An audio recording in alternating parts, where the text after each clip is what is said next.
About 1 week from now, Wizards will be announcing the 2019 fall set, currently codenamed Archery. As of now, the only concrete thing we know about the set is that it takes place on a plane that hasn't been visited before. The lack of information has led to a lot of speculation on what plane we might be visiting. The plane most commonly being brought up is Kaldheim. Not a lot is known about this plane besides it being very cold and that it has some Nordic influence. It's shown up on a plane chase card in Duels of the Planeswalkers 2014 and is very briefly mentioned in Ixalan's story. Also, I discovered while making this video, it seems that we are in fact not going to Kaldheim, as Mark Rosewater sort of stated that it's a new plane and one we haven't heard of before. So, the next most popular idea I've been hearing is the concept of a Wild West style plane, which I was going to talk about anyways. It might seem a little ridiculous, but this sort of plane has been acknowledged as something that the design team knows fans are interested in. Designing this sort of Western plane seems like an interesting challenge. How do the designers stay faithful to Magic's design while also incorporating the elements that make a Western a Western? When I think of Westerns, there's a lot of things that come to mind.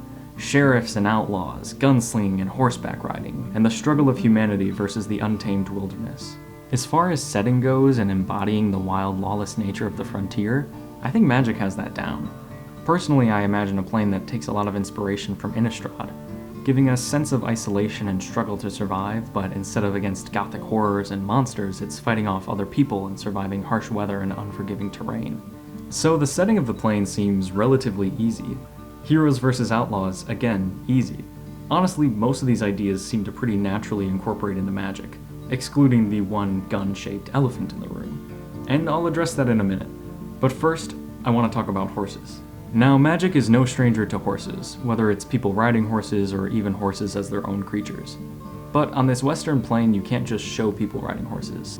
It's gotta come across mechanically, through gameplay. Wizards has tried this twice before, with the mechanics horsemanship and flanking. Horsemanship reads, creatures with horsemanship cannot be blocked except by creatures with horsemanship. While this gets across part of the flavor of being on horseback, in other ways it fails. Like, sure, normal people on foot couldn't easily stop someone on horseback, but what about an archer with reach or a flying dragon?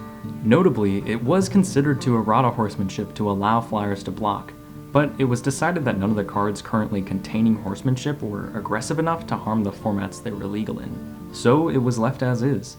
As it stands, I think horsemanship is a cool ability, but I think that flanking does a better job communicating the advantage of horseback. Flanking reads, whenever a creature without flanking blocks this creature, the blocking creature gets -1/-1. With this mechanic, instead of having straight up evasion, creatures on horseback have a slight advantage, being able to take less damage as well as dispatching enemies easier. The biggest problem gameplay-wise was that people forgot when blocking creatures also had flanking, they didn't get the -1/-1. So there is a possibility that flanking could come back renamed and with the exception for other flankers removed, just to make it a little bit easier. But then again, design could also want to go in a whole different direction for this. That's most of what I had to say about the other elements of this Western plane. I've put it off long enough. Let's talk about guns and Magic. This is probably the biggest hurdle as far as reworking the Western feeling into Magic. In fictional Westerns, firearms are instrumental as humanity's way to defend themselves against the untamed wilderness or against hostile people in a seemingly lawless world. But in Magic, guns don't exist. Except for when they kind of do.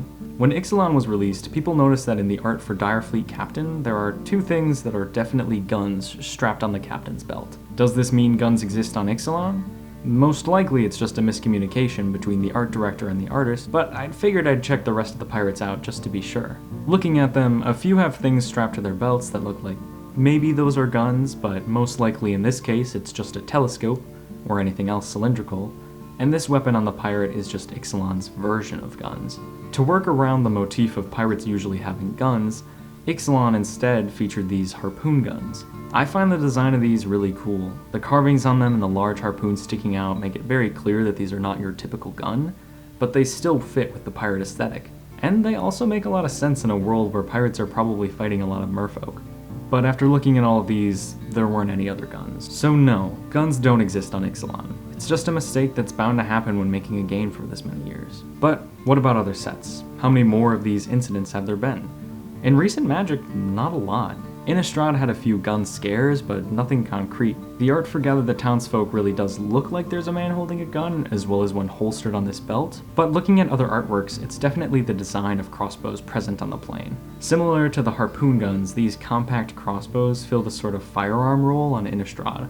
Sometimes it's slightly ridiculous, but they're still weapons that you could believe to exist in the multiverse, especially within this Gothic setting.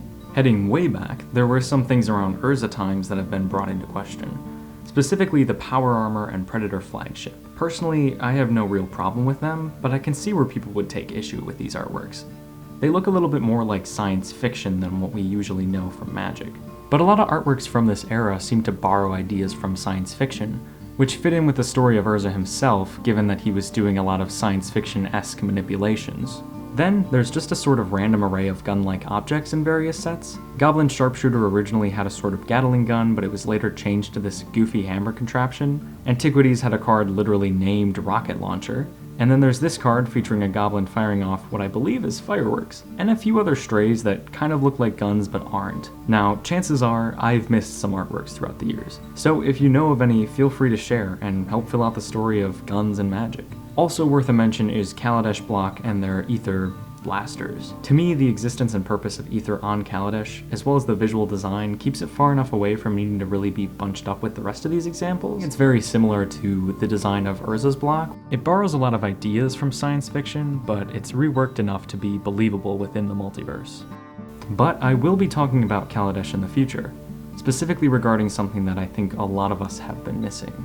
So that's an account of the scattered sightings of guns throughout Magic. Now to address the set that was full of them. These are cards from Portal 2nd Age, the set that helped to solidify Design's decision to keep guns out of Magic. So what was this set, and how did this happen? I can answer one of those questions. The Portal series, which included Portal, Portal 2nd Age, and Portal 3 Kingdoms, was designed to draw in new players, with Portal 3 built specifically to draw in an audience outside the US. Creating a simple, easy-to-understand set to help draw new players into the game seems like a really good idea. But also, if I wasn't familiar with Magic and I saw an advertisement like this, I definitely would stay away. So maybe the marketing of the set is a little bit questionable. But what about the sets themselves? The sets were so simple that they didn't contain any instants, enchantments, or artifacts. Now, there were some sorceries that acted as instants, but overall this is a pretty hollow version of Magic. But that's not to say that these sets were outright bad, and they did have some pretty cool cards and design. I do think they're more hit than miss overall, and the modern design of core sets seems to be in a much better place. It's a good balance of simple to understand for new players and offering them room to grow, but also having things that cater to more enfranchised players so that this isn't just a set for new players. But none of this explains why there's guns.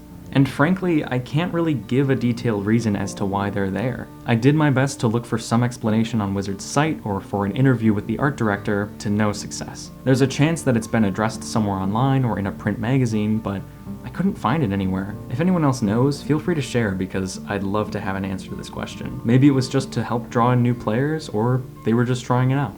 Either way, I don't know. Story-wise, Portal 2nd Age takes place on the island of Kalaman, on Dominaria. The story focuses on conflicts between the groups of each of the 5 colors. There are the White Knights of the Alaborn Kingdom, the Blue Pirates of Talos, the Red Goblins of, I guess, the mountains? The Green Elves of Norwood Forest, and the Dakmor Night Stalkers. All of these groups, other than the elves, are depicted with guns, with the Night Stalkers being the most trigger-happy.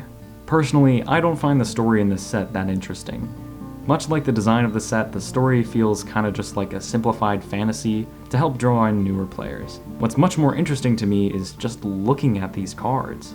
Honestly, they're so strange, and it's kinda cool to see this thing that feels so distant from Magic to be mixed in with what we very well know as Magic. My personal favorite of all of these cards is definitely Vengeance. This is a legal card in Magic. You can put this in your EDH deck. You probably shouldn't because there are plenty of cards that do the same thing but much better, but you still can. Does that pesky Omnath keep swinging at you? Well, show you're not messing around by shooting it with a gun. That's something you can do. It just feels weird. And I think that most Magic fans will agree that the decision to not have guns anymore is for the best. I'm not saying that there's anything wrong with having guns or steampunk elements mixed with traditional fantasy, but Magic is about Magic. Having a world where anyone with a gun can just shoot your mages and planeswalkers, it definitely takes away the power of magic. And I think if we're going to go to a Western plane, magic itself will most likely take the place of guns. I imagine we'll get spell-slinging cowboys who still feel like rugged Western heroes, but by casting fireballs and lightning bolts and countering magic. But then again, it may be a decade or longer before this Western plane is even realized. This new plane could be something entirely different. More so, I just wanted to speculate about this and talk about the weird history of guns in Magic. I hope that everyone enjoyed the video, and if I missed something about guns or Portal 2nd Age, which is very likely, feel free to share it in the comments. I really appreciate the feedback, and I love learning more about these subjects, so I really do appreciate it. Thank you everyone for watching, and stay tuned for more videos.